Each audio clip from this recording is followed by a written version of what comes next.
السلام علیکم ورحمۃ اللہ وبرکاتہ۔ قابل احترام فارغات اور طالبات، آج ہمارا موضوع ہے تفسیر القرآن باقوال الصحابۃ والتابعین۔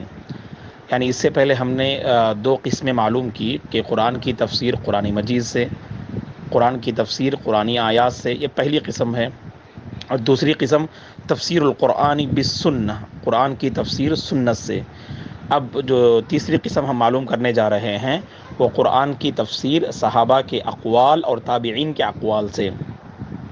جیسے اللہ تبارک و تعالیٰ نے قرآن مجید میں سورہ طٰہٰ میں فرمایا الرحمن علی العرش استویٰ، رحمان عرش پر بلند ہوا۔ استوا کا معنی کیا ہے؟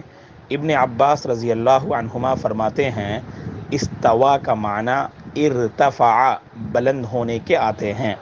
تو گویا کہ صحابی رسول ابن عباس رضی اللہ عنہما کی اس تفسیر کو ہم اختیار کرتے ہوئے الرحمن علی العرش استویٰ کا معنی یہ بتائیں گے اللہ تعالیٰ عرش پر مستوی ہوا، یعنی بلند ہوا، یہ معنی جو ہم پیش کریں گے، ٹھیک ہے۔ اور ایک بات یاد رکھیں، اگر صحابی کی جو ہے تفسیر کسی آیت کریمہ کی، اگر اللہ کے نبی کے کسی جو ہے تفسیر سے اگر ٹکرائے، اگر دونوں میں اختلاف ہو تو اس میں اللہ کے نبی کی جو تفسیر ہے اسی کو ہم جو ہے مقدم رکھیں گے، اسی کو ترجیح دیں گے۔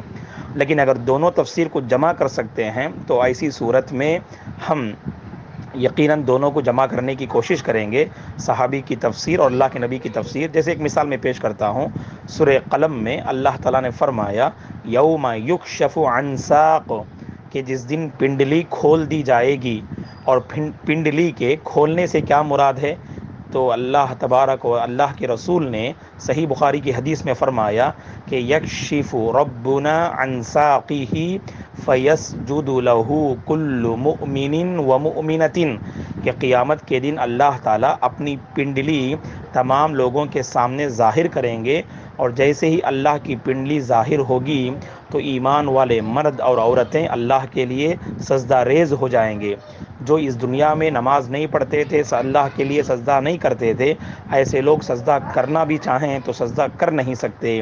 تو بہرحال یہ تفسیر اللہ کے نبی نے کی، اور ابن عباس رضی اللہ عنہما یوم یکشف عن ساق کی تفسیر کرتے ہوئے فرماتے ہیں کہ یوم کرب و شدت، کہ وہ یعنی سختی اور زیادہ سنگین جو ہے دن ہوگا۔ اس طرح جو ہے سختی اور سنگین دن کی تفسیر کرتے ہیں ابن عباس رضی اللہ عنہما۔ اب دونوں کو ہم جمع کر سکتے ہیں وہ اس طرح سے کہ اللہ کے نبی نے جو فرمایا کہ واقعی اللہ تعالیٰ اپنی پنڈلی کو ظاہر کریں گے تو ایمان والے مرد اور ایمان والی عورتیں سجدہ کریں گے، تو جس دن اللہ اپنی پنڈلی کو ظاہر کریں گے وہ دن بہت ہی سخت دن ہوگا، بڑا ہی کٹھن دن ہوگا۔ اسی کٹھن اور سخت دن کی طرف اشارہ کرتے ہوئے ابن عباس رضی اللہ عنہما نے فرمایا کہ یوم کرب و شدت، وہ بڑا ہی جو ہے سخت دن ہوگا، بڑا ہی کٹھن دن ہوگا۔ اور اسی طرح سے معزز فارغات اور طالبات، قرآن مجید کی تفسیر تابعین کے اقوال سے، اس کی ایک مثال میں آپ کے سامنے پیش کرتا ہوں۔ اللہ تعالیٰ نے سورہ بقرہ میں کہا ثم استوى الى السماء، کہ پھر اللہ تعالیٰ آسمان کی طرف یعنی مستوی ہوا۔ یہاں استوا کا معنی کیا ہے؟ مجاہد رحمۃ اللہ علیہ، جو بڑے عظیم جو ہے مفسر ہیں، مجاہد ابن جبر رحمۃ اللہ علیہ، جو ابن عباس رضی اللہ عنہما کے شاگرد ہیں، انہوں نے اس آیت کی تفسیر میں فرمایا، جو تابعی ہیں انہوں نے فرمایا استوا کا معنی علی العرش، یعنی اللہ تعالیٰ آسمان پہ مستوی ہونے کا مطلب اللہ عرش پہ مستوی ہوا۔ تو یہاں پر استوا کا معنی مجاہد رحمۃ اللہ علیہ علی العرشی کا معنی جو ہے دے رہے ہیں، اور اعلیٰ کے معنی بلند ہونے کے آتے ہیں، گویا کہ اللہ تعالیٰ عرش پر یعنی بلند ہوا، یہ معنی جو ہے اس آیت سے وہ جو ہے پیش کر رہے ہیں۔ تو بہرحال مجاہد رحمۃ اللہ علیہ یہ بڑے عظیم مفسر ہیں جو ابن عباس رضی اللہ عنہما کے شاگرد ہیں۔ مجاہد ابن جبر رحمۃ اللہ علیہ نے ایک موقع پہ فرمایا میں قرآن مجید کی ہر آیت کے سلسلے میں جانتا ہوں، وہ کہاں نازل ہوئی، کیوں نازل ہوئی اور جو ہے کب نازل ہوئی. تو مجاہد رحمۃ اللہ علیہ کا یہ قول ہمیں اس بات کی طرف اشارہ کر رہا ہے کہ تفسیر میں بڑی گہرائی اور گہرائی مجاہد رحمۃ اللہ علیہ کو حاصل تھی. اسی لیے سفیان الثوری رحمۃ اللہ علیہ جو ایک بڑے محدث گزرے ہیں دوسری صدی کے، وہ فرماتے ہیں کہ خذوا التفسیر من اربعۃ، خذوا التفسیر من اربعۃ، 4 شخصیات سے، 4 ہستیوں سے تم تفسیر کا علم حاصل کرو. وہ 4 جو ہے شخصیات کون ہیں؟ تو فرماتے ہیں سفیان الثوری رحمۃ اللہ علیہ ان میں سے پہلے ہیں جن 4 سے علم تفسیر جو ہے حاصل کرنا چاہیے، ان میں سے پہلے ہیں یعنی مجاہد اور ابن جبر رحمۃ اللہ علیہ جو ابن عباس کے شاگرد ہیں، اور دوسرے ہیں سعید ابن جبیر، اور تیسرے ہیں عکرمہ بن عبداللہ البربری المدنی، اور چوتھے ہیں الضحاک ابن مزاحم.